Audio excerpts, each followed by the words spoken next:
Qui dia passa, any empeny. I mai millor dit en aquesta situació en què estem vivint. La pandèmia ha socavat tota la moguda del món i també ha afectat a la nostra associació. Per tant, no hem pogut fer actes públics dels que haguéreu pogut gaudir. L'últim va ser en juliol, la passejada sobre la indústria a Sedaví. Això no manca que també l'associació en aquests moments ha realitzat un treball dins que no se veu. Això no trau que l'associació es dediqui en aquest confinament a altres tasques importants, com són emprendre la segona reforma de la seu, que, com vosaltres heu vist, ha sigut el pintar tota la façana. Catalogació i ordenació de part de la biblioteca que ens deixà Vicent Ruiz Monraval. Digitalització i conservació de documents importants o d'interès relacionats amb el poble. Digitalització i conservació de fotografies que amablement ens porten els nostres veïns. Arreplegar, catalogar i conservar objectes que ens han oferit.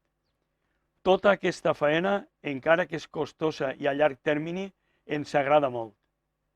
Però el que més ens agrada és el contacte directe amb vosaltres i mostrar-vos xicotets moments de la història de Sedaví que a miquetes estem intentant captar. Mentre esperem compartir amb vosaltres tot aquest treball que hem fet a la seu, vaig a presentar-vos este cançonet valencià de Nadal, de Manuel Sánchez Guarner, i que està editat per l'Acadèmia Valenciana de la Llengua, on trobarem eixes nadalenques pròpies del nostre poble. A la seva introducció parla d'una cosa que estem completament tots d'acord.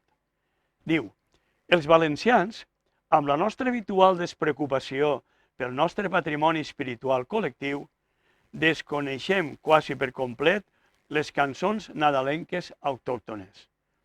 Com eixa és la filosofia pel que es va crear l'associació El Bolitxo, així va aquesta nadalenca dedicat a tots vosaltres.